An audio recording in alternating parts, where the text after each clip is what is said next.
আছো আমারে প্রাণে, যেখানে যাই যেখানে তুমি আছো আমারে প্রাণে। আম্মা জান, যে কোনো দিন ছেলে পক্ষ আপনারে দেখতে আসবে। ছেলে পক্ষ দেখতে আসবে কেন মা? আপনার বিয়া আমি তো একবারও বলিনি আমি বিয়ে করব। তুমি বলো নাই, তোমার আব্বাই ঠিক করছে। যদি কিছু বলতে হয় তোমার আব্বারে যে বলো।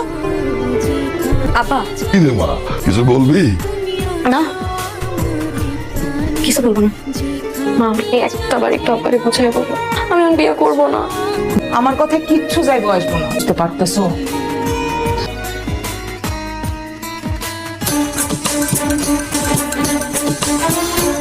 আমার বিয়ে ঠিক হয়ে গেছে। কার সাথে? এমপি সোবান সাহেবের ছেলের সাথে। কি হলো, হাত ছেড়ে দিছেন কেন? আপনার বিয়ে ঠিক হয়ে গেছে, এখন আমার আর আপনার হাত ধরাটা ঠিক হবে না। এর জন্যই তো হাত আরো শক্ত করে ধরে রাখবেন, যাতে কোনোদিন না ছুঁইটা যায়। কই গেছিলি? আর আসছিল তো, সালমার সাথে দেখা করতে গেছিলাম।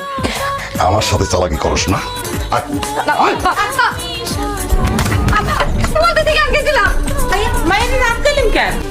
তোমার মেয়ে একটা পোলার লাগে ভালোবাসাবাসি করে। তার আর বিয়ে ঠিক হয়ে গেছে? কার সাথে? এমপি সাহেব বলুন। তোর ভালোবাসায় যদি শক্তি থাকে তাহলে এমপির পোলাও আর রাজা বাচ্চার পোলাও তারা নিতে পারবো না। তারা তোর কাছে নেই। আব্বা তারা দেখতেছি না যে ভিতরে আছে। বিয়ার আগে একটা কথার আদান প্রদানের বিষয় আছে না, ভাব প্রকাশের বিষয় আছে না। নিলো। আমার চলেন। মা আমি এই বিয়ে করবো না। কেন?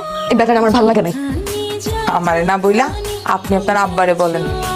মা জানি তো, বলতে পারবেন না আব্বারে। আমি কি করবো? এখন তারারে নিয়ে পালাই যাবে, কিভাবে? আমি তোরে সাহায্য করবো। কোনো সমস্যা নেই? আরে না, কোনো সমস্যা নেই। থাক বাইসে থাকো।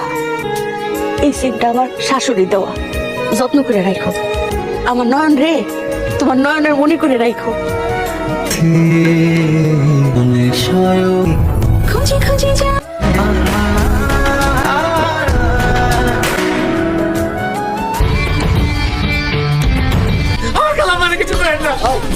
ঢাকার খালামার পেট ঢোকার আছে, যা।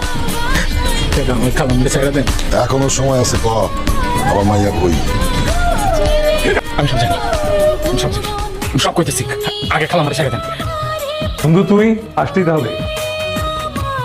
আরে আয় না, তুই আমার মাফ করে দিস। কে কি আসে?